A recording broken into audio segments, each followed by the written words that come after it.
आज हमारा क्वेश्चन एक होने वाला है रिलेटिव वेलोसिटी का, relative velocity of man with respect to the escalator. तो यहाँ पे मैन का जो मूवमेंट होगा तीन तरह का होगा। एक एस्केलेटर रेस्ट में होगा, मैन अपवर्ड मूवमेंट कर रहा होगा। दूसरा एस्केलेटर मूव कर रहा होगा, मैन उसके ऊपर सिर्फ खड़ा होगा। और तीसरा एस्केलेटर भी मूव कर रहा होगा और उसके साथ मैन उसी मूविंग एस्केलेटर के ऊपर और जोर से मूव कर रहा होगा। तो हमारा तीन कंडीशन है। पहले केस में क्या हो जाएगा, तुम्हारा वेलोसिटी ऑफ सिर्फ मैन ही रहेगा क्योंकि एस्केलेटर का वेलोसिटी 0 है।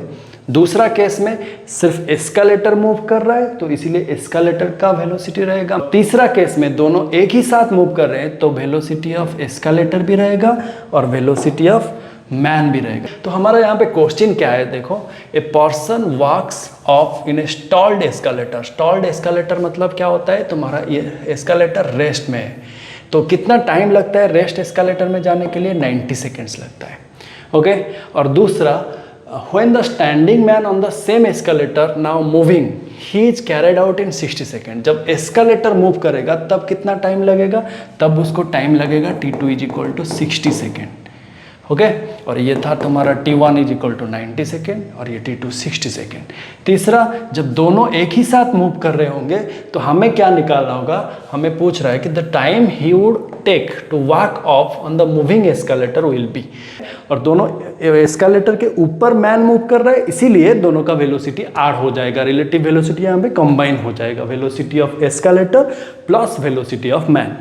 तो इसके वजह से हमारा दोनों के केस में हम क्या करेंगे, वेलोसिटी निकालेंगे। अज्यूम कर दो ये जो लेंथ ऑफ एस्केलेटर है वो क्या है, L। ओके। तो हमारा फॉर्मूला क्या होता है, स्पीड = डिस्टेंस बाय टाइम। तो स्पीड क्या है यहाँ पे, वेलोसिटी ऑफ मैन ही है। ओके। डिस्टेंस कितना है, L। टाइम कितना लगा उसको जाने के लिए, 90 सेकेंड। ओके। हमारा ये वेलोसिटी ऑफ मैन हो गया L/90। जब एस्केलेटर मूव कर रहा है और मैन रेस्ट में है तब उसका वेलोसिटी ऑफ एस्केलेटर क्या होगा, दूसरा केस में ये हो गया हमारा केस 1 और ये हो गया केस 2। केस 2 में क्या हो जाएगा, velocity of escalator L distance हो गया, ये टोटल डिस्टेंस क्या है, L एस्केलेटर का लेंथ है। ओके।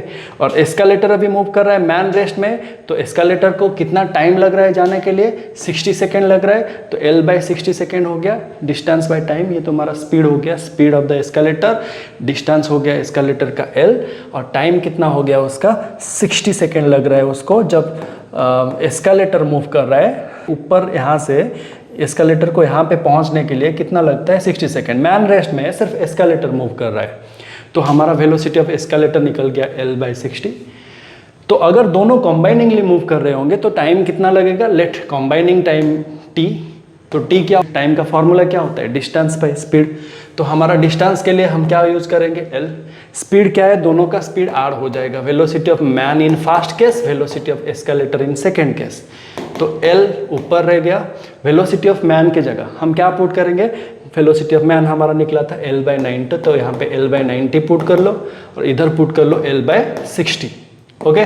तो अभी क्या करेंगे, L को कॉमन लेके कैंसिल करवा दो। तो L को कॉमन लेके कैंसिल करवा दो, 1/90 + 1/60, L कैंसिल हो गया।